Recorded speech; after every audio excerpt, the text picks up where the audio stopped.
پورے جال بچھایا پنجاب میں اپنا جمنیزیمز کا, تاکہ محلوں میں بچوں کے لیے علیحدہ, بچوں کے لیے علیحدہ ہم نے پلان بنایا. وہ سب جب حکومت ختم ہوئی, جس طرح میں بتا رہا ہوں, اربوں روپے لگے ہوئے ادھورے ہیں, ان میں کچھ تھوڑی سی اماؤنٹس لگانی ہے, مکمل کرنا ہے.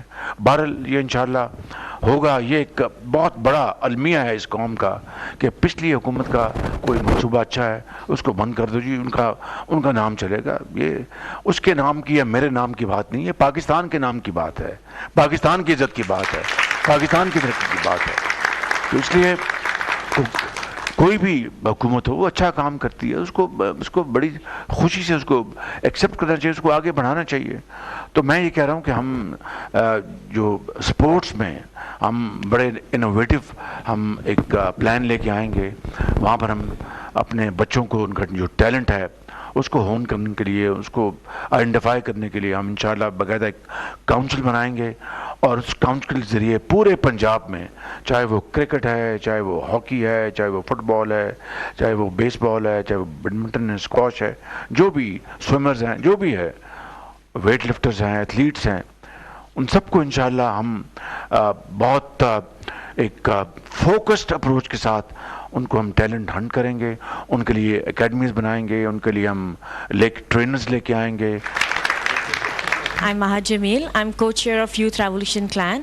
میں آپ کے یوتھ انیشیٹو پروگرام کی بینیفیشری ہوں, جس کے through I have represent positive image of Pakistan in more than 12 countries. ماشاءاللہ.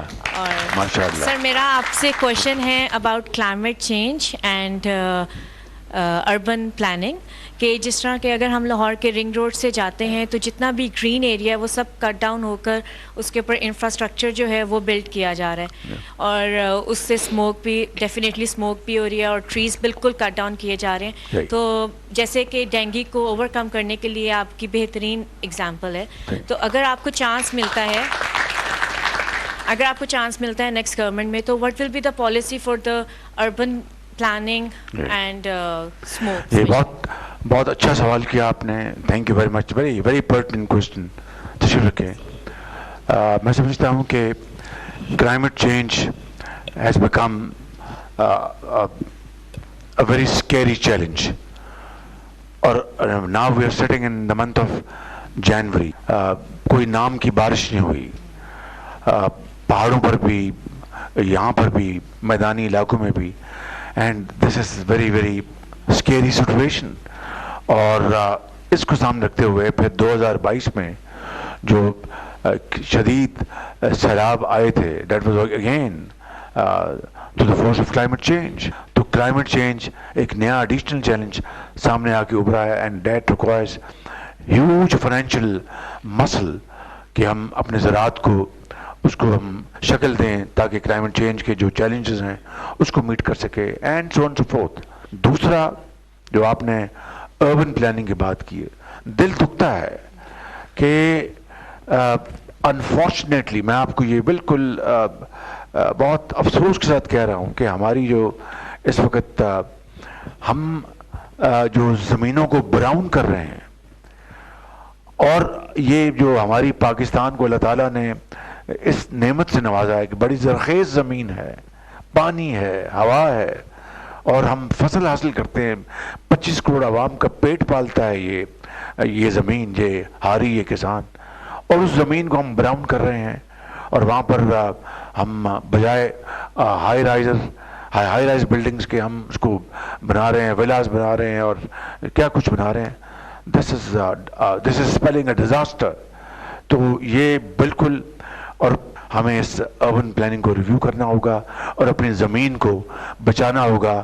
اس کو ہم ہینڈز آن اس کو لیں گے, اور اس کا ہم انشاءاللہ ایک بڑا اچھا ہم قوم کے لیے سلوشن لے کے آئیں گے انشاءاللہ. میرا نام ڈاکٹر سعدیہ سلار ہے. I am representing Khawaja Sira society. It is a community led organization run by Ms Mahnoor Chaudhry. جو ہم ٹرانسجینڈر کمیونٹی کی ویلفیئر اور رائٹس پہ کام کر رہے ہوتے ہیں.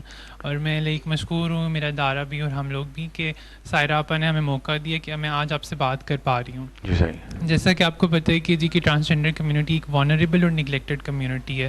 ہمارے لیے جو انیشیٹوز لیے جاتے ہیں نا, ایک تو وہ سسٹینیبل نہیں ہوتے, دوسرا یہ کہ وہ انکلوژن کے بجائے سیگریگیشن پیدا کر رہے ہوتے ہیں, صحیح. چاہے وہ آئی ڈی کارڈز ہوں یا چاہے وہ ٹرانسجینڈر اسکولز ہوں. میرا سوال آپ سے یہ کہ جو آپ کی ایگزسٹنگ انیشیٹوز ہیں اور انشاءاللہ جو آپ ٹرانسجینڈر کمیونٹی فوکسڈ انیشیٹوز لوگے, اس میں آپ سسٹینیبلٹی کو اور انکلوژن کو کس طرح پلاننگ اور امپلیمنٹیشن اسٹریٹجیز میں انشور کریں گے, کیونکہ because we really want to contribute to the economy. Sir thank you. بہت شکریہ, آپ تشریف رکھیں. مجھے خوشی ہوئی کہ ایک بہت پڑھے لکھے ٹرانسجینڈر سے یہاں پر ملاقات ہوئی اور آپ نے بڑی ایک سینسبل بات کی ہے. It should be inclusive and not exclusive.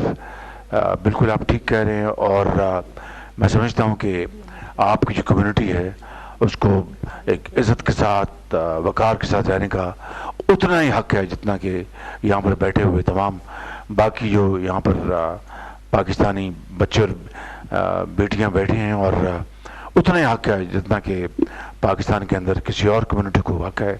تو I want to assure you کہ آپ کی جو پروٹیکشن کے لیے, آپ کی جو کمیونٹی کو سپورٹ کرنے کے لیے, ان کو پروڈکٹیو چینلز میں ان کو چینلائز کرنے کے لیے, بالکل ہم نے ماضی میں بھی میاں نواز شریف صاحب نے ٹرانسجینڈر ہوں, ہندو کمیونٹی ہو, منورٹیز ہوں, انہوں نے ہمیشہ ان کے لیے بہت آگے بڑھ کر بطور ایک عظیم پاکستانی لیڈر کے انہوں نے ہمیشہ ان کے لیے اپرچونٹیز مہیا کی. And I want to assure you کہ انشاءاللہ آپ کا جو آپ کی ڈیمانڈ جو ہے, آپ کے جو کنسرن جو ہیں, ان کو انشاءاللہ ہم پوری طرح ایڈریس کریں گے, and so that you are able to contribute in nation building efforts along with all other Pakistanis. نام میرا سر ملک اسامہ حامد ہے اور میرا شرک پور شریف سے تعلق ہے. 2016 میں سر آپ ہی کے ایک پروجیکٹ چائنیز لینگویج اسکالرشپ کے تحت میں چائنا گیا اور وہاں پہ تعلیم حاصل کی. ہم ٹوٹل 500 اسٹوڈنٹ گئے تھے. جب پاکستان ہم واپس لوٹے تو ہمیں بھی بہت زیادہ امیدیں تھیں کہ ہم یہاں پہ پاکستان واپس آ کے ہم اپنے پاکستان کے ڈفرینٹ اداروں میں اب چائنا اور پاکستان کے جو بائلیٹرل ریلیشن ہیں ویسے بھی جو ریلیشن اس میں ایز اے برج کام کریں گے. لیکن جیسے ہی ہم پاکستان آئے یہاں پہ مینجمنٹ چینج ہو گئی تھی. اب ان کی وجہ سے نہ کہ نیو پروجیکٹس اور سٹارٹ ہوتے, جو کہ ایون پروجیکٹس چل بھی رہے تھے وہ بھی تاخیر کا شکار ہو گئے. اگر انشاءاللہ تعالیٰ اللہ تعالیٰ آپ کو موقع دے 2024 میں انشاءاللہ تعالیٰ اگر دوبارہ آپ کی PLMN کی حکومت آتی ہے تو آپ ایسی کیا اپنے فیوچر انیشیٹو پروگرامز میں اور اسپیشلی CPEC پروجیکٹ میں آپ ایسی کیا مثبت تبدیلیاں لے کے آئیں گے کہ جو ہم نے جو چائنیز اسکالرشپ اسٹوڈنٹس جو اپنی ہم نے ایک ٹیم بنائی وہ پاکستان کے ڈفرینٹ اداروں میں کام کر سکیں اور اپنی خدمات سر انجام دے سکیں اور پاکستان کی معاشی ترقی میں ہم اپنا کردار ادا کریں. میاں نواز شریف صاحب کی لیڈرشپ میں یہاں سے کوئی 600-700 500-600 بچے بھجوائے. جی سر, جی سر بالکل ٹھیک کہہ رہے ہیں. اور ان کو ہم نے وظائف دیے تاکہ وہ مینڈرین لینگویج چینی زبان وہ سیکھیں اور پھر وہاں پر جو ہائی اچیورز ہوں پھر وہ اپنا ماسٹرز بھی کریں اور دوسرے فیلڈ میں چلے جائیں اور وہ بھی میرٹ میں بھجوائے تاکہ زبان سیکھیں پھر واپس آئیں. CPEC میں وہ انٹرپریٹرز بن جائیں, ترجمان بنیں, اور اس طرح یہ قافلہ بڑھتا جائے گا. یہ تھا مقصد اور اس کے لیے میں سمجھتا ہوں کہ یہ بہت ایک اچھا انیشیٹو تھا. اب جو CPEC کا جو اگلا فیز ہے وہ یہی ہے کہ جوائنٹ کولیبریشن چینی پروونسز اور پاکستان کے پروونسز کے درمیان کراچی میں انڈسٹریل زون بنے, لاہور میں انڈسٹریل زون بنے, پشاور میں بنے, کوئٹہ میں بنے, فیصل آباد میں بنے, اور ان انڈسٹریل زون میں جوائنٹ انویسٹمنٹس ہوں, جوائنٹ وینچرز ہوں, Chinese investment, Chinese technology, Pakistani investment, اور وہ پھر اپنا وہاں پر پروڈکشن ہو اور وہ ہم ایکسپورٹ کریں ہائی کوالٹی. تو اسی طرح قوموں نے ترقی کا سفر طے کیا اور پاکستان چین کے ساتھ مل کر یہ طے کر سکتا ہے. میرا نام عائشہ صدیقہ ہے.